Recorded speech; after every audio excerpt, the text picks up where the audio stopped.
दूरस्थ एवं मुक्त शिक्षा और संस्कृति की आवाज़ आप सुन रहे हैं उत्तराखंड मुक्त विश्वविद्यालय का community radio hello Haldwani. 291.2 megahertz की रेडियो तरंगों पर आप इसे सुन पाते हैं। कार्यक्रम लेकर आए हैं कविता संसार, और कविता संसार में हमारे साथ इस वक्त मौजूद हैं देवेंद्र कुमार, और आप डीएसवी कैंपस नैनीताल में हिंदी के शोधार्थी हैं। डॉक्टर प्रोफेसर शिरीष कुमार मौर्य जी के अंतर्गत आप रिसर्च कर रहे हैं। बेताल घाट के आप रहने वाले हैं, और अभी आपको बनारस से कविता पाठ करने का एक बुलावा आया है। क्या सम्मान है देवेंद्र जी? उन्मेष कविता सम्मान 2026 में आपको कविता पाठ का मौका भी मिला है, और आप कवि हैं, लिखते हैं। बहुत बहुत स्वागत देवेंद्र जी आपका। जी, हमें अच्छा लग रहा है, आप हमारे स्टूडियो में हैं, युवा कवि हैं, उभरते हुए कवि हैं। तो आज आपकी कविताओं का लुत्फ़ हम उठाएंगे और देखेंगे कि अभी नई जो पीढ़ी है उसकी कविता की समझ कैसी है, किस तरह की कविताएं वो लिख रही है। और शिरीष मौर्य आपके रिसर्च गाइड हैं, तो कहीं ना कहीं एक प्रभाव आप पर कुछ अच्छी कविताओं का ज़रूर होगा। तो एक कविता से ही शुरू करते हैं, फिर हम थोड़ी कविता पर बात भी करेंगे। जी, अगर मैं थोड़ा ये भी बता दें शुरू में कि उत्तराखंड मुक्त विश्वविद्यालय में क्या पहली बार आप आए, कैसा आपको लगा? क्या आपकी इस विश्वविद्यालय के प्रति आपकी छवि कैसी है? मैं उत्तराखंड विश्वविद्यालय में अभी पहली बार ही आया हूँ, तो ये मेरा सौभाग्य है कि मुझे पहली बारी में आया, और मुझे यहाँ से बुलावा आया था डॉक्टर मंगलम सर का। उन्होंने मुझे कॉल किया था कि आप मुझसे मिलने आइए, और फिर उसके बारे में बात करते हैं कि जो कविता उनमें सम्मान 2026 है उसके विषय में बात करेंगे, और साथ ही बनारस चलते हैं। ये मेरे लिए सौभाग्य का विषय है कि कविता उनमें सम्मान ने मुझे मौका दिया गया कि वहाँ आप चलिए। और मैं उत्तराखंड विश्वविद्यालय आया तो मुझे अच्छा लगा। पहली बार तो मैं गेट को देख के ही मोहित हुआ कि कितना सुंदर दृश्य है। और एक जब कभी कहीं भी जाता है तो अक्सर उसे ऐसी चीज़ें ज़्यादा मोहित करती है कि जहाँ पे कोई बच्चा भूखा है या महिलाएं बहुत ज़्यादा परिश्रम कर रही है। यहाँ आके मुझे थोड़ा अलग अनुभव हुआ, थोड़ा एनर्जी ऐसी आ रही थी कि नेगेटिविटी मुझे बिल्कुल महसूस नहीं हुई। अच्छा। बहुत ज़्यादा पॉजिटिव हुआ मैं यहाँ आके। अच्छा। और वरना मेरी नज़रें अक्सर जो पीड़ित समाज है या जो महिलाओं की दयनीय स्थिति है वहाँ पे अटक जाती है। लेकिन तो यहाँ कैंपस में रहकर कोई कवि नहीं बन सकता, मतलब? हाँ, अच्छा माहौल है सब। हाँ, लेकिन बाहर जाना पड़ेगा। ओके, जैसे कि शायद बाबा नागार्जुन कह गए हैं कि आ तुझको मैं सैर कराऊं घर में घुसकर क्या लिखता है। तो आपको जाना पड़ेगा उन जगहों में, तभी वो फील भी आपको आएगा। तो देवेंद्र, थोड़ा कुछ कविताएं आपकी, एक बानगी अब कुछ सुनाओ कविता की। अगर मैं अपनी कविताओं की पहले पृष्ठभूमि बता देता हूँ कि मेरी कविताओं की जड़ें पहाड़ की उन पथरीली पगडंडियों में हैं जहाँ जीवन रोज एक नया संघर्ष लिखता है। तो मैं चाहता हूँ कि मैं बनारस जा रहा हूँ, और बनारस में मैं पहाड़ की गूंज लेकर जा रहा हूँ, और मैं चाहूँगा कि मेरी जो पहाड़ की गूंज है वो बनारस की गलियों गलियों तक पहुँचे। और पहाड़ इस वक्त पे काफ़ी संघर्ष कर रहा है। पिछले एक दशक से तो लगातार हम देख रहे हैं कि जंगली सुअर, बाघ, भालू, लगातार वन्य जीवों के हमले हो रहे हैं, और पूरा चीज़ें चेंज हो गई हैं पलायन की बात से ना, पहाड़ की। तो काफ़ी चिंतनीय विषय है हमारे लिए भी, और कवियों के लिए भी, कि वो किस किस को लेखनी से उजागर करें, किस पीड़ा को। तो ज़रूर आप कविता सुनाएं। मैंने गांव की जो महिलाओं की दयनीय स्थिति है, उनके परिश्रम, उनके संघर्ष को इस कविता में बयां करने का प्रयास किया है। मेरी कविता का शीर्षक है गांव की औरतें। रात हो चुकी है पर तुम्हारे लिए, दिन हो चुका है पर तुम्हारे लिए, बारिश हो या बर्फ गिर जाए पहाड़ों में, तब भी तुम उन्हीं फटी बिवाइयों के साथ लांघती रहती हो पहाड़ों को निरंतर। मैंने कभी नहीं देखा तुम्हें पैर पसारे अपनी दहलीज पर, जब भी देखा गोबर सिर पर लादे हुए, या यूं कहे कि पहाड़ की चट्टानों को लांघते हुए अपनी फटी बिवाइयों से। निराला की कविता वह तोड़ती पत्थर की याद आती है, जब भी देखता हूँ तुम्हें खेतों में कुदाल कुरेदते हुए या गोबर को सिर पर लादते हुए।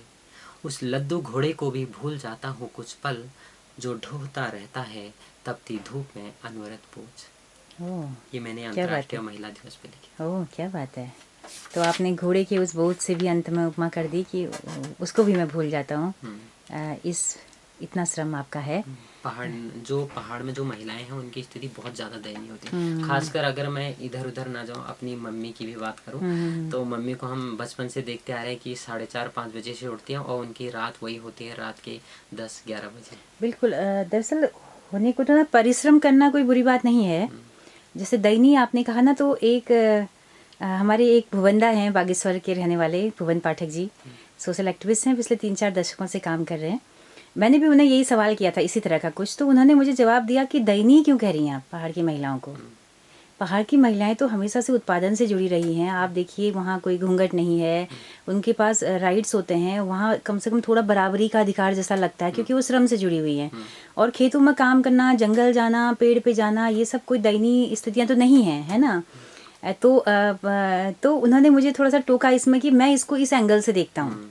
तो मेरा भी थोड़ा नज़रिया तब से बदला है, सच कहूँ तो। हम भी बोलते थे कि अरे इतना श्रम करती है, ये करती है, लेकिन वो खुश है ना। वो उसके जीवन का हिस्सा, बिना परिश्रम के कौन खा रहा है। शहरों में आप देखिए भाई, यहाँ भी तो जुत रहे हैं, कोई खेतों में जुता है, कोई फैक्ट्री में जुत रहा है ना। तो काम तो हर किसी को करना है और काम करके ही खाया जाता है। और ये तो जो blue colour white colour jobs हैं, ये हैं कि बैठिए आप बौद्धिक श्रम का अपना खा रहे हो, है ना। नहीं तो शारीरिक श्रम करने वाले जहाँ भी हैं वहाँ वो श्रम करके ही खाते हैं, है ना। लेकिन हालात बेहतर होने चाहिए। राज्य इसलिए बना था कि काम का थोड़ा सा जो बोझ है वो कम होगा, है ना। पानी घर के पास मिलेगा और ये कम से कम वन्य जीवों के खतरे तो नहीं होंगे। इसको हम दयनीयता कह सकते हैं कि, है ना। इसीलिए मैं कहना चाहता था यही चीज़। बिल्कुल बिल्कुल। तो बहुत अच्छा, अब हम अगली कविता सुनते हैं। मेरी अगर इन पे तो मैंने बात कर ली, तो मैं दूसरी कविता बात करता हूँ, रोटी और किसान। रोटी और किसान, ठीक। कविता का शीर्षक है जी। तुम मनुष्य हो, तुम मनुष्य हो, तुम्हें दिखनी चाहिए रोटी के कौर में किसान का वह जलता हुआ खेत। ओह, तुम्हें दिखना चाहिए रोटी के उस कौर में किसान का जलता हुआ खेत। क्या बात है। उसकी अरमानों से भीगी आंखें, धूप में तपते उसके हाथ, मिट्टी में झुकती उसकी पीठ। तुम्हें दिखनी चाहिए अंकुरित होती उसकी फसल, बाढ़ में बहते उसके सपने। तुम्हें याद आना चाहिए कि जहाँ जहाँ मन्नतों के बाद एक दाना अन्न उगता है, वहाँ किसी किसान की रातें गिरवी रखी होती। ओह, फिर से इसको रिपीट करना। तुम्हें याद आना चाहिए कि जहाँ जहाँ मन्नतों के बाद एक दाना अन्न उगता है, वहाँ किसी किसान की रातें गिरवी रखी होती है। तुम्हें सब याद आना चाहिए कि तुम मनुष्य हो। ओह, क्या बात है, बहुत बढ़िया। एक कवि का काम है कि वो अंततः मनुष्यता को जीवित रखे और बार बार याद दिलाए कि अंततः आप मनुष्य हैं, सारे प्राणियों में सर्वश्रेष्ठ प्राणी, है ना। तो देवेन, कविताएं कब से लिख रहे हो, कितने साल हो गए हैं?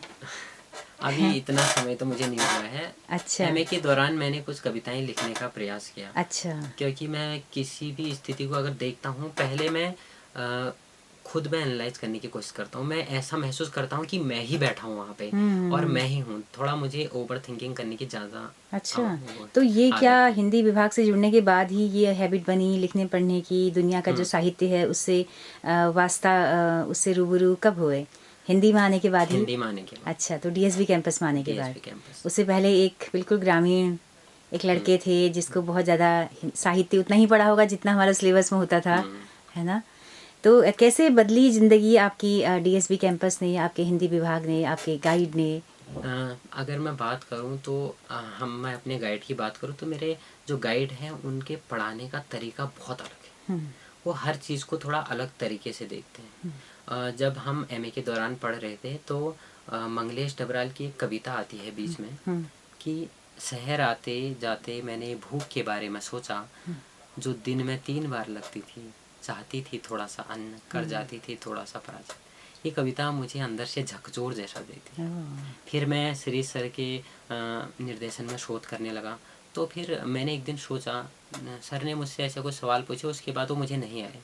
सर फिर मुझे शाम को मैं बैठ के सोच रहा था कि मेरे सर खुद एक बड़े लेखक है, तो कल को मुझे दुनिया कहेगी कि आप श्री सर के विद्यार्थी रह चुके हैं, कि आपका हिंदी साहित्य में उनके अंदर आपने काम किया, इनके अंडर का काम किया और आपने हिंदी साहित्य में आपका क्या योगदान है। तो उस समय मैं दुनिया को क्या जवाब दूंगा। तो उस दिन मैंने एक पेन पकड़ी और मैंने सोचा कि लिखना चाहिए। ये मेरी 2026 की डायरी है, ओह! अभी से मैंने लिखना आरंभ किया है। अच्छा। तो मैंने सोचा लिखना चाहिए, तो तब से मैंने लिखना आरंभ ओके, तो किया। और कहानियों में हाथ आज़माया? हाँ, तो उस दिन मैं रात को, एक दिन थोड़ा ऐसे हो गया था तो बहुत गुस्से में था, और रात को मैं बगल में कोई लोग थे, ऐसा बताऊंगा नहीं, उनको देख के मुझे बहुत अजीब सा महसूस हुआ। तो फिर मैंने एक काम किया कि मैंने कविता लिखने का प्रयास किया। मैंने कविता लिखी।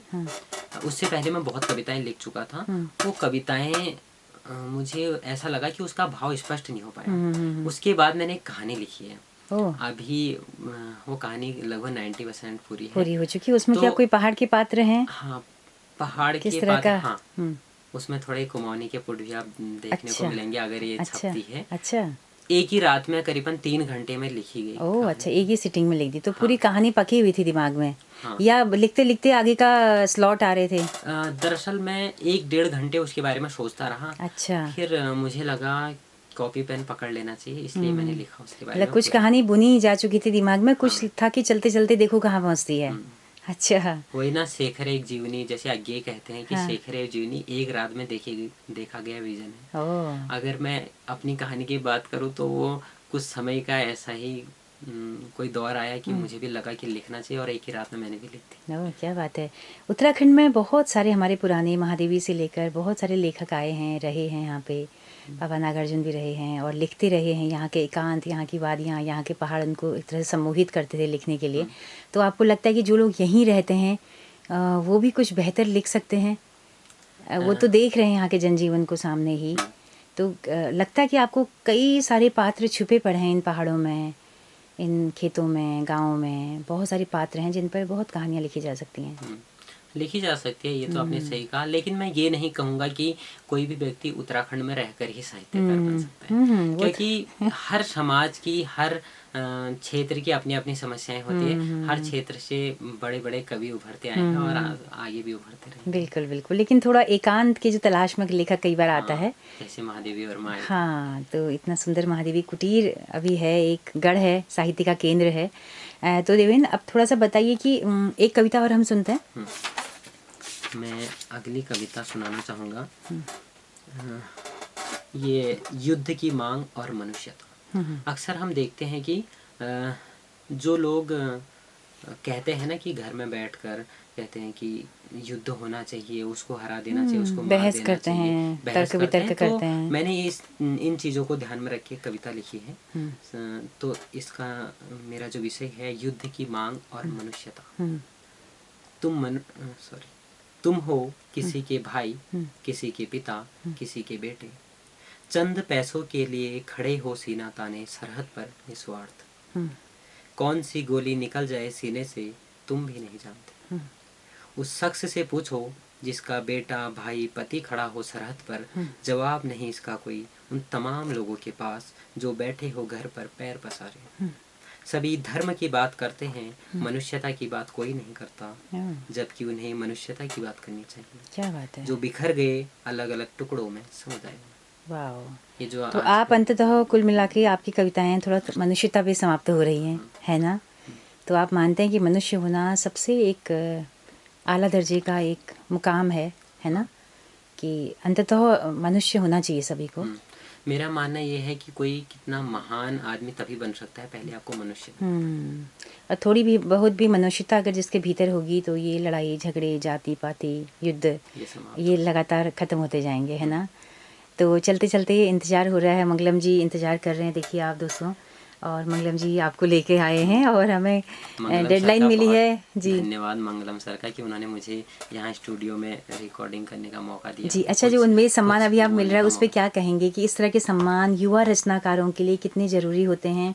कैसे आपको एक माहौल देते हैं? अब आप बनारस जाएंगे, अपने ही जैसे तमाम सारे कवियों से मिलेंगे, युवा कवियों से, वो जो माहौल एक इकोसिस्टम बनता है ना कवियों के पैदा होने का, आपको लगता है कि इस तरह के सम्मान वो माहौल देते हैं? सही बात है। अच्छा। मैं इसके लिए बहुत ज़्यादा तहे दिल से धन्यवाद करूँगा, विशेष रूप से अशोक वाजपेयी सर का मुझे आशीष प्राप्त हुआ है कि मुझे वहाँ मौका मिला। और दूसरा कविता उन्मेष सम्मान आयोजकों का, जितने भी लोग उसमें शामिल हैं, जैसे अक्षत पांडे करके कोई सर है, ये कुमार मंगलम सर लोग हैं, तो इसी के आधार पे मुझे लेखकों से मिलने का मौका मिला। और सबसे बड़ी बात है कि मुझे ज्ञान की नगरी बीएचयू बनारस जहाँ पढ़ने का अक्सर बच्चों का सपना रहता है, मुझे वहाँ से आमंत्रण आया है कि आप आइए और आपको मंच दिया जाएगा कविता पढ़ने। जी, तो आप खुश हैं कि आप वहाँ जल्दी जाएंगे और आप उम्मीद करें कि कभी डीएसबी कैंपस भी खैर अपने उसके लिए जाना जाता है, वो भी ब्रांड है। वो तो वहाँ तो हमारे गुरुजी ही जो है, हाँ बिल्कुल, बाहर जाने की क्या ही जरूरत तो है। देवेंद्र आप लगातार आते रहे यहाँ पे, हमारा कविता संसार कार्यक्रम आप जैसे युवाओं के लिए ही है, तो जब भी आपको लगे तो आप जरूर स्टूडियो बेहिचक आ जाएं बिना पूछे, है ना। ये सामुदायिक रेडियो स्टेशन है, तो बहुत शुक्रिया आपका इतना वक्त दिया। जी जी, तो दोस्तों आप सबका भी बहुत बहुत शुक्रिया इस कार्यक्रम में अंत तक हमारे साथ बने रहने के लिए। हमारा यूट्यूब चैनल है, फेसबुक पेज है, और हम आपको बताते हैं जैसे कि हमारा रेडियो एक सामुदायिक रेडियो है जिसकी पहुंच रेडियो में केवल हल्द्वानी शहर तक है। लेकिन अगर आप दूर दराज पहाड़ों में या देश के किसी भी हिस्से में इस रेडियो को सुनना चाहते हैं तो अपने मोबाइल पर प्ले स्टोर में जाके हेलो हल्द्वानी ऐप को इंस्टॉल कर सकते हैं और सुबह 6 बजे से रात 9 बजे तक आप हमारे रेडियो कार्यक्रमों का लुत्फ उठा सकते हैं। तो देवेंद्र जी के साथ में अपनी रेडियो दगड़ी सुनीता भास्कर को दीजिए इजाज़त। नमस्कार।